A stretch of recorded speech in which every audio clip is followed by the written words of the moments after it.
Early 2000-এর দিকে ভারত এবং বাংলাদেশের মানুষ শুধুমাত্র বেশি মাইলেজ দেওয়া কম পাওয়ারফুল বাইক পছন্দ করত। In addition, it also has specially designed no cameras please ultra high speed engines that will take it to Jupiter in just 1 year. Any questions? Yes. कितना देती है? কিন্তু বর্তমানে পরিস্থিতি পুরোপুরি পাল্টে গেছে। বর্তমান সময়ের মানুষ বেশি স্পোর্টি এবং পাওয়ারফুল বাইকই পছন্দ করে।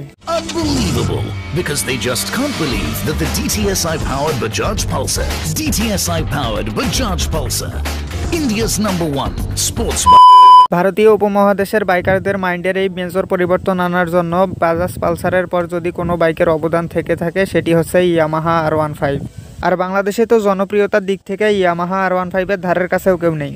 Hello everyone, welcome back to my YouTube channel. এবং আজকের ভিডিওতে আমি আপনাদেরকে জানাবো ইয়ামাহা R15-এর উৎপত্তি যাত্রা এবং বর্তমান অবস্থা সম্পর্কে। তো চলুন আর কথা না বাড়িয়ে ভিডিওটি শুরু করা যাক। মিড 2000-এর দিকে ভারতীয় টু হুইলার মার্কেট একটি বড় পরিবর্তনের দিকে এগিয়ে যাচ্ছিল। 2003 সালে পালসার লঞ্চ হওয়ার পর ভারতীয় টু হুইলার মার্কেটে বেশি পাওয়ারফুল এবং স্পোর্টি বাইকের ডিমান্ড বেড়ে যায়।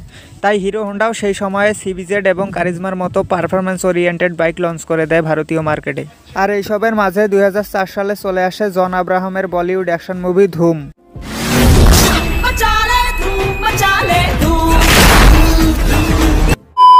আর ধুম মুভিতে সুপার বাইকের ইন্টেন্সিভ ইউজের ফলে ভারতীয় ইয়াংস্টারদের মধ্যে এই সুপার বাইকের একটা ক্রেজ সৃষ্টি হয়ে যায়। কিন্তু সেই সময়ে Pulsar 150, Pulsar 180, Pulsar 200, hero Honda CBZ এবং হিরো হোন্ডা কারিজমা ছাড়া আর কোনো স্পোর্টস বাইকের অপশন ছিল না। এই বাইকগুলো তো দেখতে স্পোর্টি ছিল, কিন্তু এগুলোর পারফরমেন্স একদমই ভালো ছিল না। আর এই পরিস্থিতি বিবেচনা করে সেই সময়ে ভারতীয় মার্কেটে স্ট্রাগল করতে থাকা কোম্পানি ইয়ামাহা একটা মাস্টার স্ট্রোক খেলে। আর 2008 সালে লঞ্চ করে দেয় 150 সিসির full fat sports bike Yamaha R15। আর সেই সময়ের মানুষ শুধুমাত্র মুভিতে এরকম ফুল ফ্যাট স্পোর্টস বাইক দেখেছিল, যেগুলো বাস্তব লাইফে অ্যাফোর্ড করা সাধারণ কোনো মানুষের জন্য সম্ভব ছিল না। কিন্তু ইয়ামাহা R15-এর দাম একজন সাধারণ বাংলাদেশির জন্য না হলেও সাধারণ ভারতীয় মানুষের জন্য অ্যাফোর্ডেবল ছিল। সেই সময়ের সুপার অ্যাগ্রেসিভ লুকস, দমদার পারফরমেন্স, ডিসেন্ট মাইলেজ এবং সলিড বিল্ড কোয়ালিটি ইয়াংস্টারদের এর প্রতি অ্যাট্রাক্ট করে। আর পারফরমেন্সের দিক থেকে তো এই বাইকটি অন্যান্য 150 বা 160 সিসির বাইকের তুলনায় অনেক ভালো ছিল। ফুল ফেয়ার্ড অ্যারোডাইনামিক শেপ, 17 হর্স পাওয়ারের শক্তিশালী ইঞ্জিন এবং অ্যাগ্রেসিভ রাইডিং পশ্চার এই বাইকটির রাইডারকে একটা অ্যামেজিং রাইডিং এক্সপিরিয়েন্স দিত। তাই কিছু বিগিনার রাইডার্স প্রফেশনাল ড্র্যাগ রেসিংয়েও ইয়ামাহা R15 ভার্সন 1-কে ব্যবহার করা শুরু করে দেয়। আর এই সব কারণের জন্য ইয়ামাহা R15 প্রচুর জনপ্রিয়তা পায় সেই সময়ে। কিন্তু কিছুদিন পর ইয়ামাহা R15-এ আগুন লাগার ঘটনা সামনে আসতে থাকে। কিন্তু তদন্তের পর জানা যায় এটাতে বাইক ডিজাইনিংয়ের কোনো সমস্যা ছিল না, এটার কারণ ছিল বাইকের ইঞ্জিনের কাছাকাছি রাখা সাফাই করার কাপড়। আর এরপর ইয়ামাহা এই সমস্যার সমাধানের জন্য একটা ইঞ্জিন প্রোটেক্টর গ্রিল এবং একটা ওয়ার্নিং স্টিকার দেওয়া শুরু করে R15-এর সাথে। আর এই ছোট্ট ইস্যু সলভ হওয়ার পর ইয়ামাহা 2012 সালে লঞ্চ করে R15 ভার্সন 2। এই বাইকটির ডিজাইন সিমিলার হলেও এটা একটু বেশি স্পোর্টি এবং পাওয়ারফুল ছিল as compare to R15 version 1। Wider tyre, rest pillion seat এবং নতুন গ্রাফিক্স ব্যবহার করায় এই বাইকটি একটু বেশি মডার্ন এবং অ্যাগ্রেসিভ ছিল। কিন্তু আনকমফোর্টেবল পিলিয়ন সিটের কারণে কিছু মানুষ এটাকে অপছন্দ করতে শুরু করে।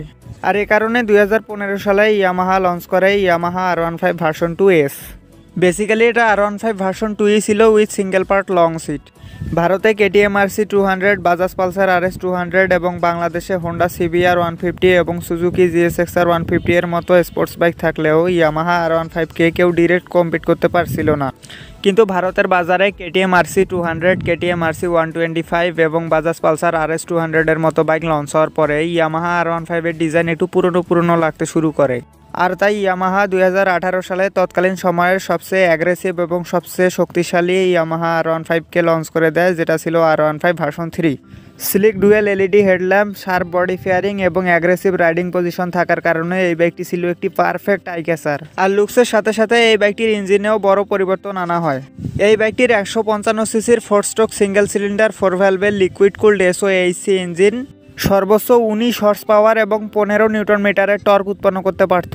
আর তার সাথে সাথে ইয়ামাহা এই বাইকটিতে VVA অর্থাৎ ভেরিয়েবল ভ্যালভ অ্যাকচুয়েশন টেকনোলজি ব্যবহার করেছিল, যার ফলে এই বাইকটির হাই রেঞ্জের পাশাপাশি লো এবং মিড রেঞ্জের পারফরমেন্সও অনেক ভালো ছিল। 155 সিসির এই বাইকটি 150 সিসি থেকে শুরু করে 200 সিসি পর্যন্ত সকল সেগমেন্টকে বিট করা শুরু করে এবং ভারতের টপ সেলিং বাইক হয়ে যায়। আর জনপ্রিয়তার দিক থেকে তো বাংলাদেশের বাজারে এটা ধারের কাছেও কেউ ছিল না, কিন্তু বাংলাদেশে এটা ছিল একদম ওভারপ্রাইসড। একটি ফুল ফ্যাট স্পোর্টস বাইক হওয়ার কারণে এই বাইকটি খুব একটা কমফোর্টেবল ছিল না, কিন্তু রাইড টেকনিকের সাথে সাথে এক্সপার্ট রাইডার্স এটা দিয়ে অনেক ট্রিপও দিয়েছিল। R15 ভার্সন 3-র ইঞ্জিন হাই এন্ডে ভালো পারফর্ম করার জন্য তৈরি করা হয়েছিল, তাই এটা অনায়াসে 150 কিলোমিটার/আওয়ারে টপ স্পিড দিতে পারতো, যেটা কোনো 200 সিসির বাইকও দিতে পারতো না সেই সময়ে।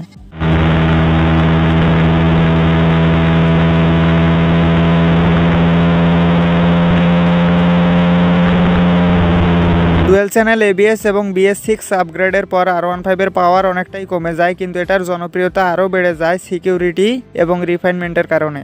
কিন্তু 2020 সালের দিকে হোন্ডা CBR 150 এবং Suzuki GSX-R 150 Yamaha R15 version 3-কে বাংলাদেশের বাজারে ভালোই কম্পিট করতে শুরু করে, কিন্তু ভারতের বাজারে KTM RC 125 ছাড়া আর অন্য কোনো বাইক ইয়ামাহা R15 ভার্সন 3-কে সরাসরি কম্পিট করতে পারছিল না। পারফরমেন্সের দিক থেকে KTM RC 125 তো ইয়ামাহা R15 ভার্সন 3-এর ধারের কাছেও ছিল না, কিন্তু এন্ট্রি লেভেল স্পোর্টস বাইক হিসেবে KTM RC 125-এর জনপ্রিয়তা দিন দিন বেড়েই চলছিল ভারতে। আর ভারত যেহেতু দুনিয়ার সবচেয়ে বড় টু হুইলার মার্কেট, তাই এটা R15-এর জন্য খুব একটা ভালো ছিল না। কিন্তু জুলাই 2021-এ ভারতের রাস্তায় শ্যুট হওয়া একটি বাইকের টেস্টিং ভিডিও ভাইরাল হয়, আর এই ভিডিও দেখে ভারতের সকল অটো এক্সপার্ট কনফিউশনে ছিল। কেউ কেউ ভাবছিল এটা R15-এর আপডেটেড ভার্সন, কেউ কেউ ভাবছিল R25, আবার কেউ কেউ ভাবছিল এটা R3। লজিক্যালি এই সময়ে R15 ভার্সন 4 আসার কোনো সম্ভাবনাই ছিল না, কিন্তু সকলের কনফিউশন দূর করে সেপ্টেম্বর 2021 সালে লঞ্চ করা হয় ইয়ামাহা R15 ভার্সন 4 এবং R15M। আর এই বাইকটি বর্তমানে অ্যাভেলেবেল থাকা 150 সিসি সেগমেন্টের মোস্ট ফিচার্স লোডেড এবং মোস্ট টেকনিক্যাল বাইক।